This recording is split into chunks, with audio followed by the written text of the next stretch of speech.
Good morning to you, and welcome back to NBC Nightside. I'm Tonya Strong. Good morning, I'm Tom Donovan.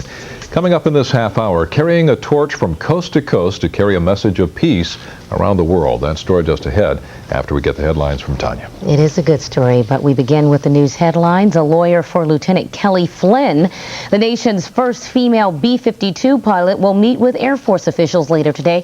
Flynn wants the Air Force to grant her an honorable discharge. The 26-year-old bomber pilot faces trial this week on charges of adultery and lying in connection with two affairs the Air Force says she had over the past year. Lieutenant Flynn says she will take her chances with a court-martial if the Air Force does not grant her request. This is a disturbing story. Police in New York City will sift through a landfill this morning to search for the body of a 5-year-old girl. Authorities believe she was murdered by her own mother and grandmother. The little girl was allegedly bound and gagged and forced to drink a mixture of ammonia and vinegar. Then her body was put out with the trash. Both the mother and grandmother are charged with second-degree murder.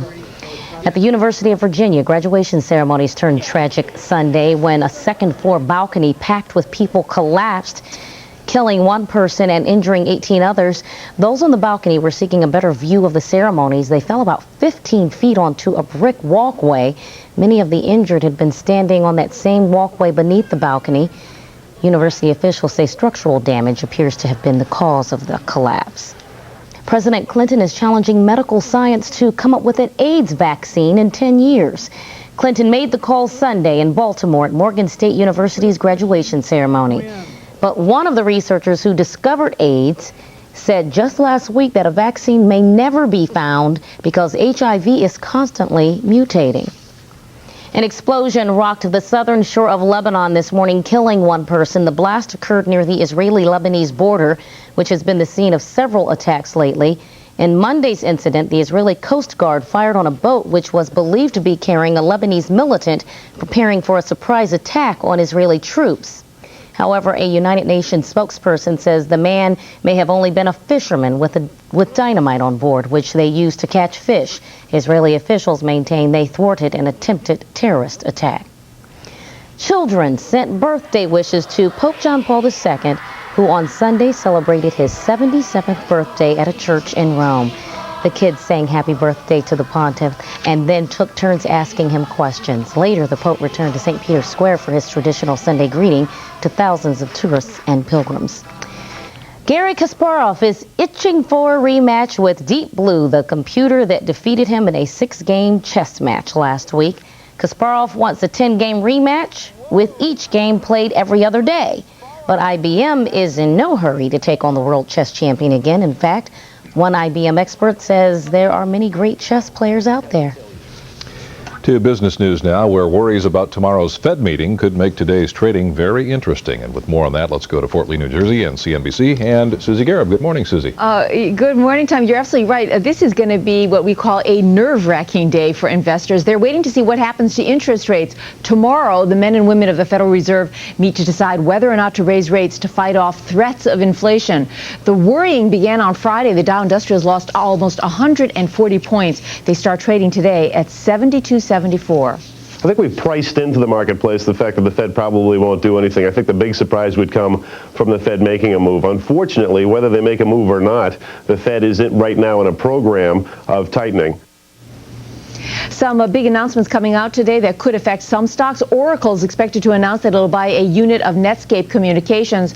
The new company would develop software for internet-based network computers and will compete head-on with Microsoft.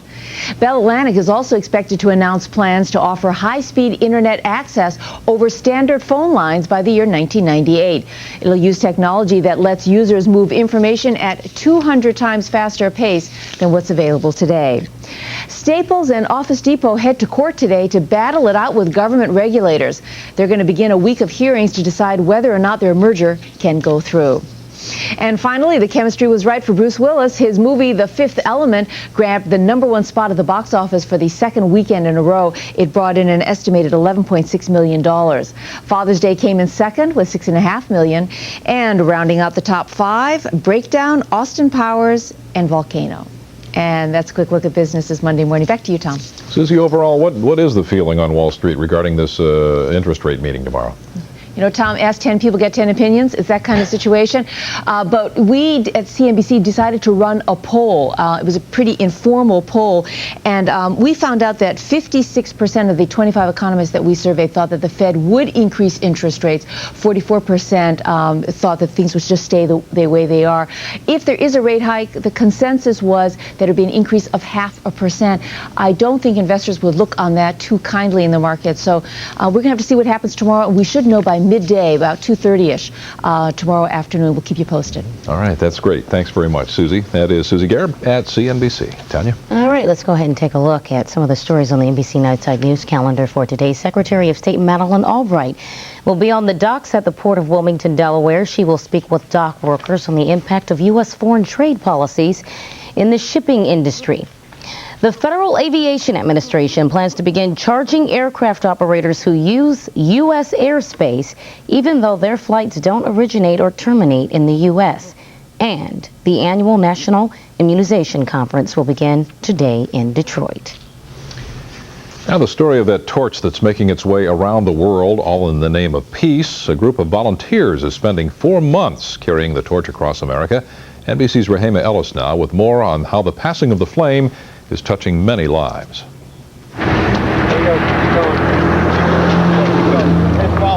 It's one more day on the road for the Peace Torch, a symbol of unity and harmony. One more countryside, one more city, one more mile in an 11,000-mile journey across the United States on foot. The Peace Run, which takes place every 2 years in over 70 countries, was started in 1987 by Indian-born mystic Sri Chinmoy. The division is in the mind, union, oneness is in the heart. Ladies and gentlemen, welcome the runners.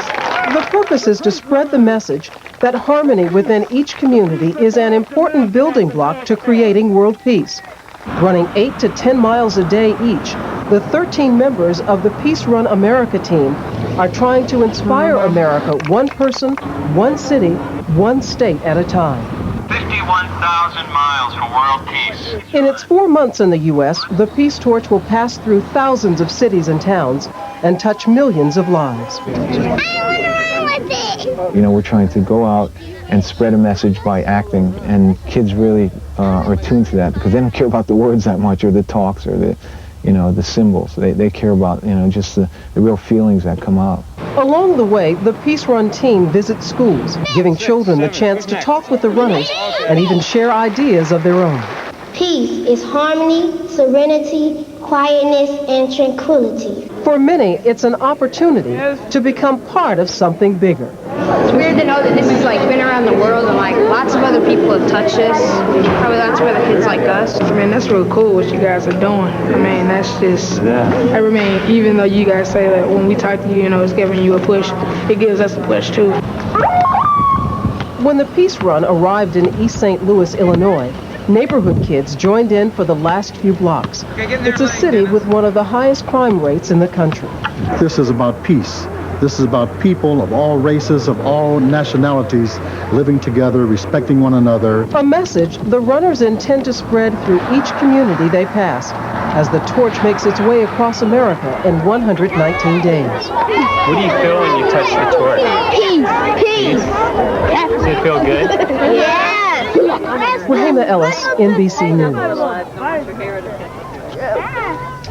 A lot of spirit there. It's a nice event. Coming up later on our broadcast on NBC Nightside, reaction on the controversial issue of gun control from the newly elected Vice President of the National Rifle Association, Charlton Heston. But first, a look back on this day in history. It was May 19th, 1992, that Vice President Dan Quayle blasted the TV show Murphy Brown for having its lead character become pregnant out of wedlock. Doesn't help matters when primetime TV has Murphy Brown, a character who supposedly epitomizes today's intelligent, highly paid professional woman, mocking the importance of fathers by bearing a child alone and calling it just another lifestyle choice.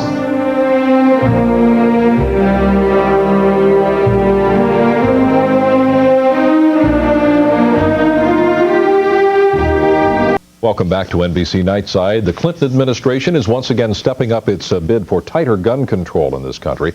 The president is proposing new legislation, including a requirement for child safety locks on guns and ownership limitations. 2 years ago, former President George Bush resigned from the National Rifle Association when that group's executive vice president referred to federal agents as jackbooted thugs. Well, on NBC's Meet the Press Sunday, newly elected vice president of the NRA, Charlton Heston, debated the gun control issue with Tim Russert. President Clinton, as you saw in our clip, is now going to recommend, initiate law, which said that there should be child safety locks put on guns. Trigger locks. Will the NRA support or oppose the president? The manufacturer of those trigger locks, which is a correct term, has said, the instructions sold with them, do not put this trigger lock on a loaded gun because it might accidentally discharge. That's in the instructions. That means that no child is in danger from a trigger lock on an empty gun. 15 kids a day are shot dead in the United States of America. Why shouldn't we put locks on those guns, those trigger locks on the guns? Well, all right, we can create another bureaucracy, the trigger lock police, which will go from house to house because you got to check whether people are using those trigger locks, correct? And we could probably, while we're at it, we might authorize them to make certain we don't drink too much or eat too much and that we exercise properly. The NRA has been trying to strike down the Brady bill in court. Will you continue that? In the first place, they're not trying to strike it down. It's null and void in another year. In the second place, that 186,000 figure is the most exaggerated statistic I have seen. There have been 7 people prosecuted under the Brady bill. 3 have gone to jail. What's wrong with a background check in a waiting period to have a handgun? It doesn't accomplish anything. See, gun laws of themselves don't do anything to stop crime. One other piece of legislation that's being introduced revolving gun ownership is limiting to 1 handgun per month what people can buy. You know, the Bill of Rights guarantees every citizen the right to own and bear firearms. It doesn't say anything about how many, how much you can pay for them.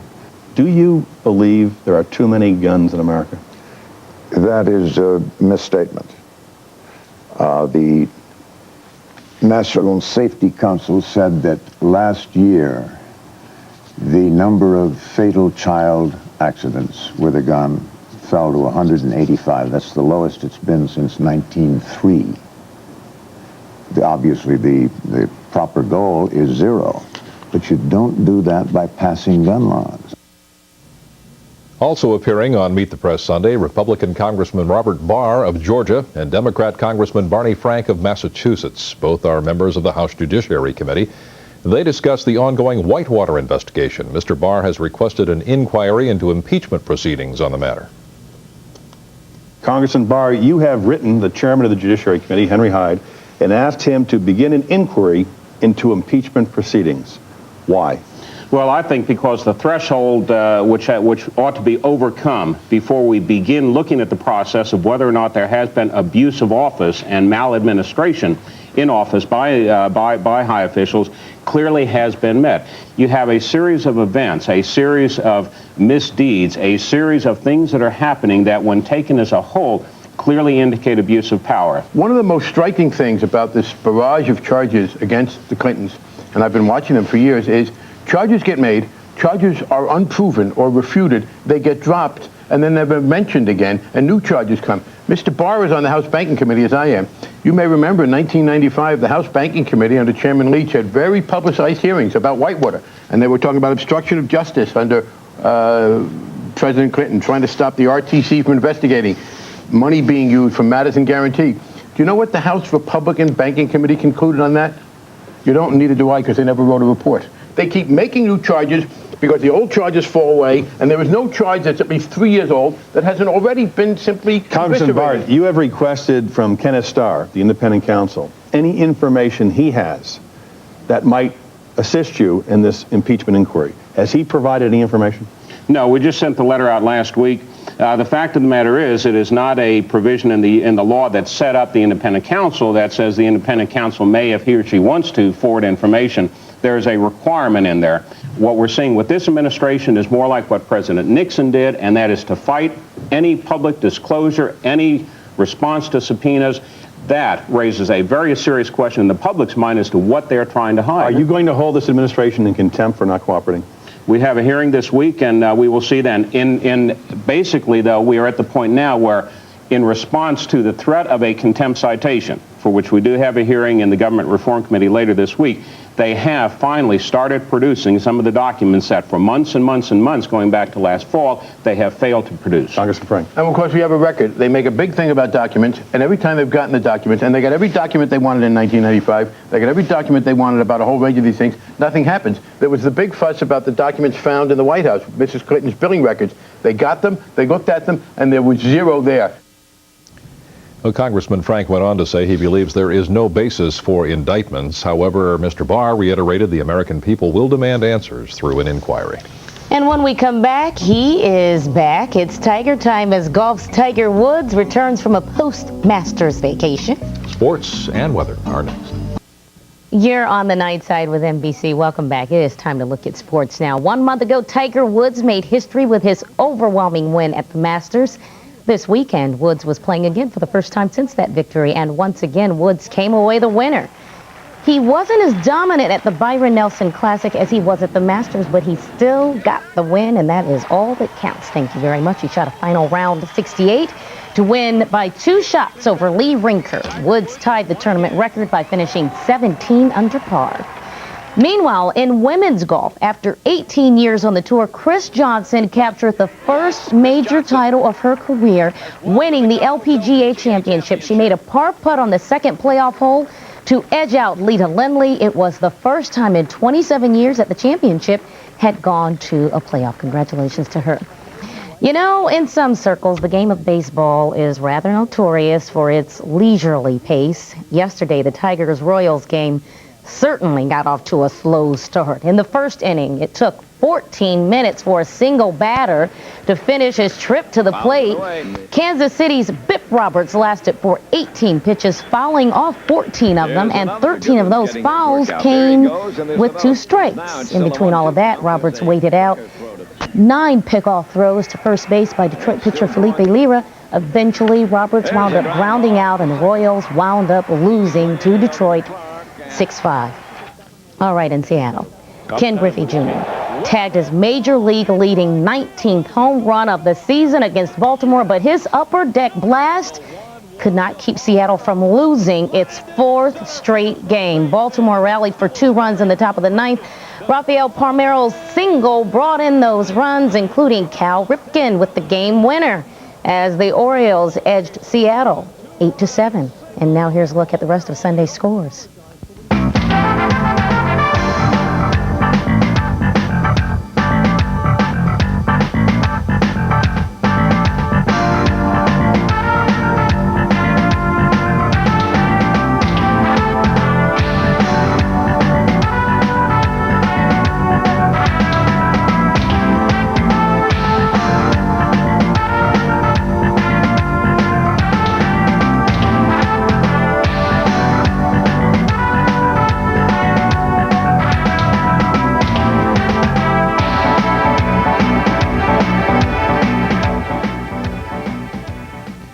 And now another quick check on the weather, and as we check your city-by-city forecasts, take a look at the elaborate costumes at the Carnival of Cultures in Berlin.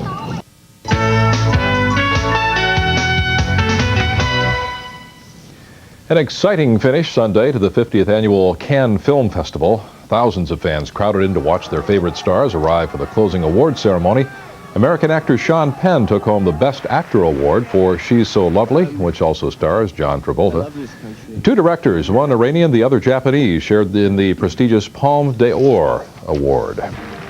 Back here at home, Bruce Willis's The Fifth Element held its first place spot at the box office for the 2nd straight week, grossing more than $11 million. Rounding out the top 5 box office hits, Father's Day, Breakdown, Austin Powers' International Man of Mystery, and Volcano oozes into 5th place. It looks like Barbara Walters may become the latest high-profile TV star to turn to the daytime talk show circuit. Ken Taylor explains in this E! Entertainment report.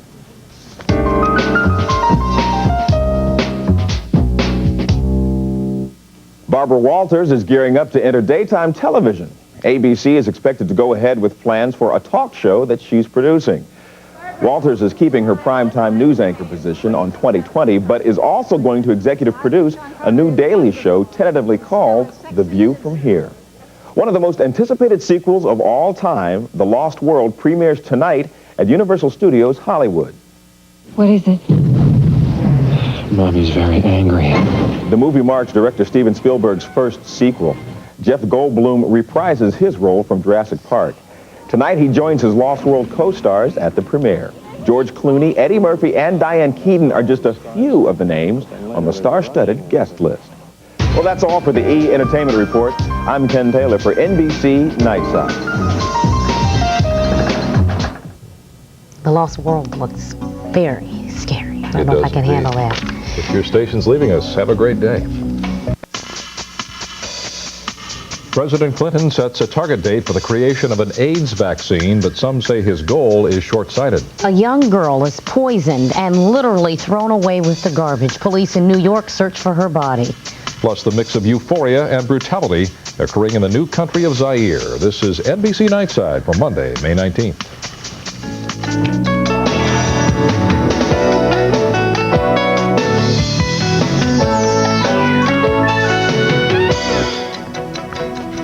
Good morning and welcome to NBC Nightside. I'm Tom Donovan. Good morning to you. I'm Tonya Strong. Thanks for being with us. Topping the news this morning, President Clinton sets a new goal for the nation during a commencement address on Sunday. The president challenged scientists to develop a vaccine for the AIDS virus within the next decade, but his plan is generating negative reaction from AIDS activists. NBC's John Palmer reports. President Clinton chose Morgan State University, known for its focus on science and technology, to announce his goal, to underscore his commitment to the black community, which is disproportionately affected by AIDS. So let us today set a new national goal for science in the age of biology. Today let us commit ourselves to developing an AIDS vaccine within the next decade. Mr. Clinton likened the push for a vaccine to President Kennedy's challenge in the early 1960s to put a man on the moon by the end of that decade. Today, let us look within and step up to the challenge of our times. A challenge with consequences far more immediate for the life and death of millions around the world. While the president's goal is lofty, the president's plan for achieving it is modest. To create within the next few months an AIDS vaccine research center at the National Institutes of Health in Bethesda, Maryland. It will use existing facilities to house 30 to 50 AIDS researchers drawn from current NIH programs. Mr. Clinton announced no additional funding beyond the $150 million already earmarked for spending this year on AIDS research. It will be very difficult to do it, but I think with the president's challenge to the scientific community, to industry, and to the nations of the world, there is a real possibility it can be achieved. But the militant AIDS activist group ACT UP is not happy. There's no money behind his talk on a vaccine. This is a preventative vaccine. This doesn't talk about a curative vaccine. This does nothing to improve the lifespan or keep people with HIV and AIDS alive longer. During preparations for today's speech, there was intense debate within the White House over whether finding a vaccine to prevent AIDS was an achievable goal within 10 years. But staff members say the president wanted to set a deadline to give the initiative the highest priority. John Palmer, NBC News at the White House. There were two other notable commencement addresses on Sunday. Attorney General Janet Reno spoke at the University of California Hastings College of Law. She criticized the growing anti-immigration sentiment and California's Proposition 209, which bans consideration of race and gender in state hiring. It has not taken effect because of legal challenges. And paralyzed actor Christopher Reeve spoke at Boston University Medical School. He challenged graduates to strive to understand the mysteries of the brain and the central nervous system. Tragedy marred Sunday's graduation ceremonies at the University of Virginia. One person was killed when the balcony of an historic house collapsed and fell 15 feet onto a walkway below. Many of the 18 people who were injured suffered broken arms, legs, and ankles. They had gathered at the house to get a good view of the graduation ceremonies. It appears the balcony slipped from the iron support rod which was anchored to the roof overhead.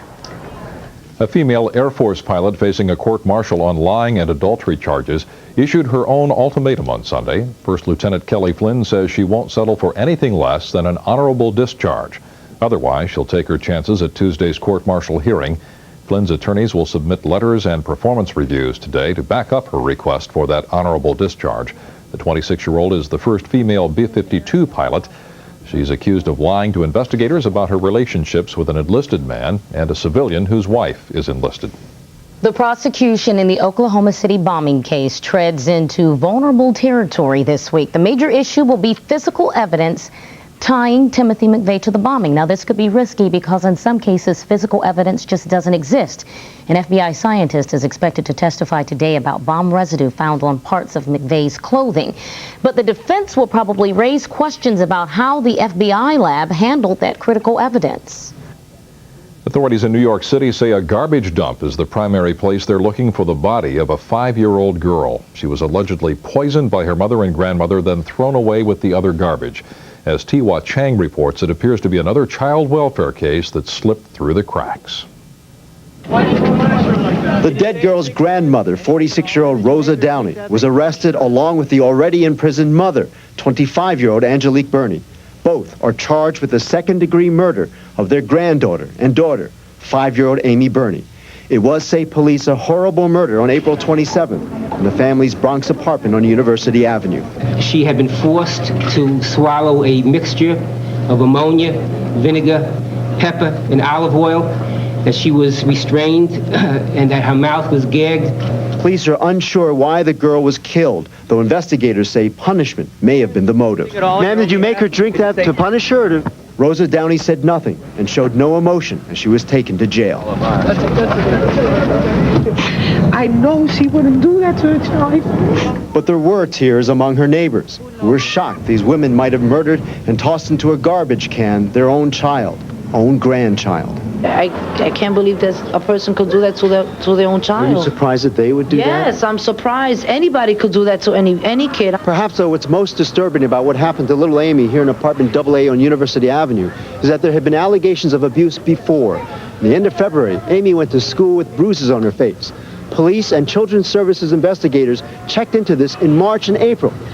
And still, Amy was killed. Could the police, and in particular Children's Services, done a better job?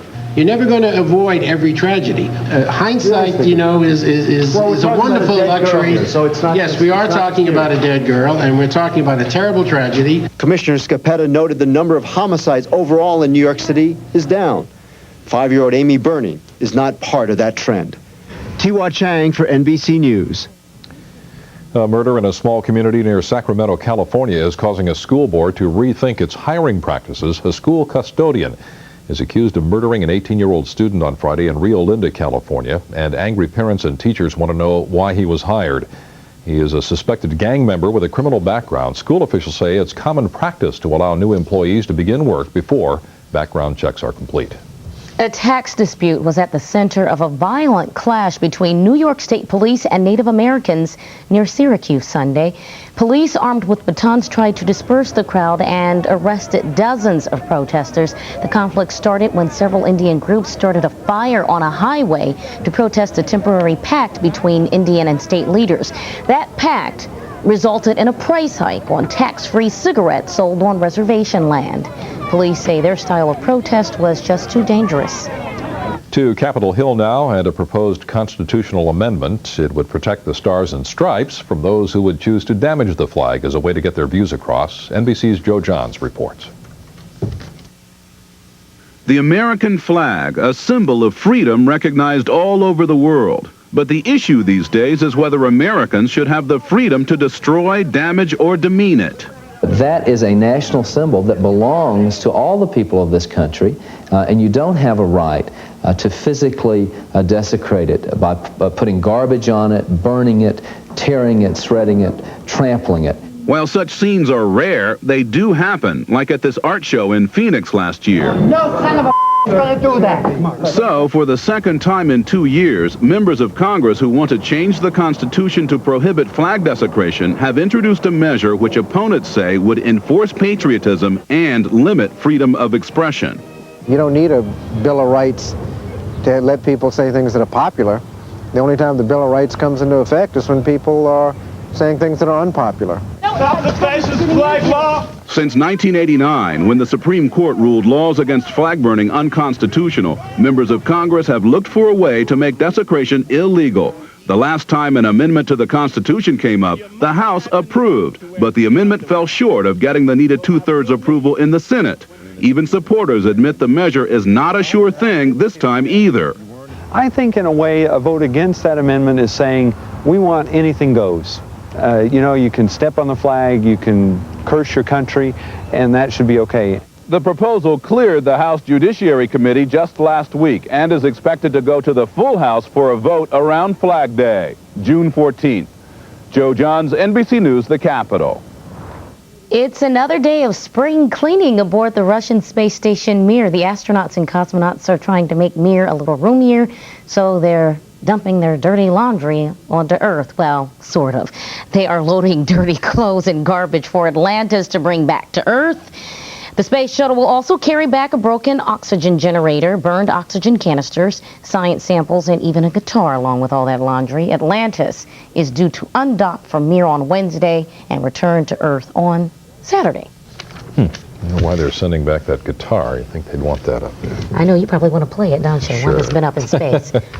Coming up on Nightside, film legend Charlton Heston has a new lead role, this time with the National Rifle Association. He meets the press coming up. Also ahead, carrying the torch for world peace. Harmony, serenity, quietness, and tranquility. And just ahead, the takeover of Zaire, how Africa's third largest country is dealing with all the changes.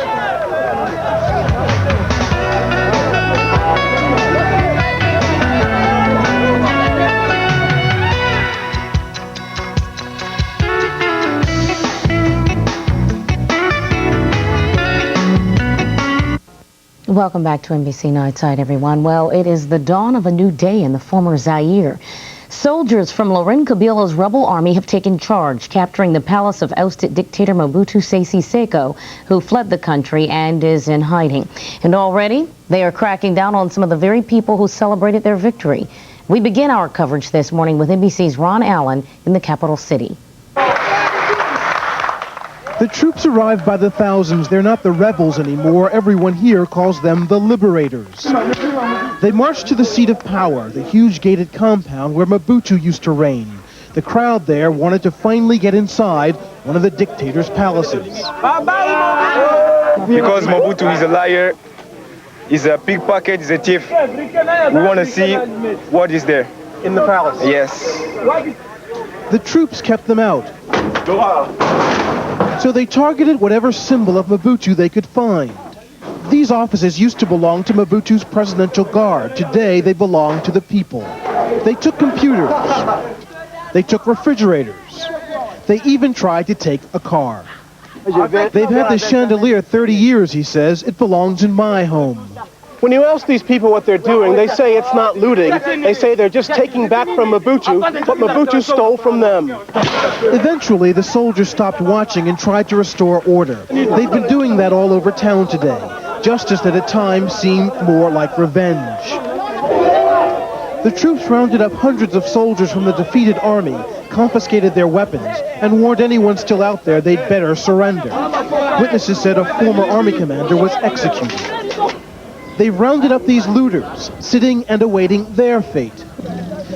The Red Cross also was busy clearing away the carnage from the fight for the capital. At least 200 bodies so far, soldiers and civilians. There are great expectations of this country's new leader, Laurent Kabila. It seems the poorest people here cheer the loudest. He's changed the name of Zaire. It's now the Democratic Republic of the Congo. But changing the lives of these people won't be as simple as that. For now, the capital is festive. The dictator is gone. Tonight, many watched as fire gutted one of Mobutu's military barracks. It set off small explosions as another symbol of a brutal era burned to the ground. Ron Allen, NBC News, Kinshasa. This new nation is Africa's third largest country, and the continent itself is larger than all of North America. Africa has almost 12 million square miles. North America, by comparison, consists of 9 million. And Africa is the second most populous continent in the world, second only to Asia. And it is home to the world's largest concentration of diamonds, gold, and cobalt, an important ingredient in steel manufacturing and chemicals. For many, these facts bring to light the enormous economic potential in Africa, and investors here in the U.S. are seeing green. NBC's Keith Miller continues our coverage. This Levi's store could be anywhere in America, but this is Africa. Waddell Blackwell from Pittsburgh isn't shopping, he's selling. I think it should be a good product for the target audience. And business is good. Levi Strauss opened this factory in South Africa 2 years ago, the company's first major investment in Africa. We've been more than welcomed by the South African government, by the average South African consumer. They tend to enjoy Americans quite a bit. And business for American companies is booming. Last year, an American company opened up in South Africa at the rate of one a week. Andrew Young, the former ambassador to the United Nations, is leading this group of investors from Georgia. Wisely, the American delegations that have come have been multiracial, like the people of South Africa. So that's meant that they have been very well received. And not just here. American companies use South Africa as a springboard to other African nations. American investment in Zimbabwe is at an all-time high, $160 million. Since 1990, investment in Kenya doubled to $190 million. And in the same period, investment in all of sub-Saharan Africa jumped to $5 billion. We are seeing quite a few small American firms that haven't made their appearance in big international markets elsewhere, dabbling in Africa, thinking perhaps it's soft touch. Even in Zaire, a country whose future is far from certain, an American mining company recently signed a multi-million-dollar deal. Total American investment in Zaire is $80 million. Perhaps because American investment in Africa has been so modest, many U.S. firms are now jumping in. Nowhere more so than in South Africa. Democracy has given the country political stability, and that's good for business. Keith Miller, NBC News, Johannesburg. And there's more coming up on Nightside. Just ahead, your weather forecast and in sports. The Knicks couldn't beat the Heat. Miami heads to the Eastern Conference Finals. NBA highlights in 2 minutes. Now back on the Nightside now, and time for a look at sports. This morning, after waiting a week, the Chicago Bulls now know whom they'll be facing in the NBA's Eastern Conference Finals. It'll be the Miami Heat. They won Game 7 of their playoff series with the Knicks on Sunday. New York had Patrick Ewing back in the lineup from his one-game suspension, and he threw down 37 points for the Knicks, but it wasn't enough. The Heat got 38 points from Tim Hardaway, including 18 in the third quarter. That's when Miami broke the game open. They led by as many as 21. Hardaway hit 6 three-pointers in the game, and that paved the way to a 101-90 Heat victory. And they're just the 6th team in NBA history to rally from a 3-1 deficit to win a playoff series. You know, today was the day that, we just had to get it done. We got it done, and so I feel very good for our guys, especially Tim and Zoe, who played big the last couple of games, especially Hardaway in the third quarter. Meanwhile, off the court, the mailman, Karl Malone, won the NBA's Most Valuable Player Award on Sunday. He edged out Chicago's Michael Jordan in the second closest vote since 1981. Malone averaged 27 points and almost 10 rebounds a game in leading Utah to the league's second-best record at 64-18. A future MVP could come out of next month's NBA draft, and San Antonio earned the right to select first after winning the NBA's draft lottery on Sunday. It's expected San Antonio will choose All-America center Tim Duncan of Wake Forest. The Spurs will select first, followed by Philadelphia, then Boston. Expansion team Vancouver will choose fourth, followed by Denver. And on the ice Sunday, Wayne Gretzky was the hero for the New York Rangers as they squared off their playoff series with Philadelphia at 1 game apiece. The man they call the Great One was just that on Sunday. Gretzky scored the 10th hat trick of his playoff career and his second of this season. The playoff season, the goal here in the second period put New York in front for good, and they hung on for a 5-4 victory. That evens the best-of-7 conference final series at 1 game apiece. Let's get a look at the weather forecast now. We can tell you rain in the east tops our national forecast. Commuters living in the major cities in the northeast will wake up to soggy weather. A severe thunderstorm that is in Chicago throughout the night is expected to clear up by noon on Monday, and it will be hot across Arizona and parts of Southern California, with high temperatures hitting 100 degrees. Now take a look at this. Smoke billowed out of an active volcano in Montserrat on Sunday. Look at Mother Nature's powerful force as we check in on your forecast.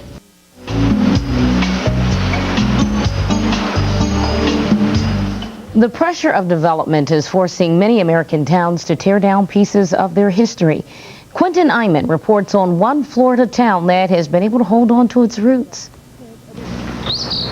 He's watched 7 decades of history in his neighborhood, but Charlie Gallagher still hasn't seen much change. Well, there's fewer people, a lot less people here than it was when I was a kid. But I can't see where it's changed that much, really. It hasn't changed much since he crewed on a shrimp boat 30 years ago. Dirt roads still meander around classic homes, fallen into disrepair. A new marina couldn't turn this into a typical waterfront town, dense with development like New Fernandina a few miles away. Old Town has simply never been a boom town.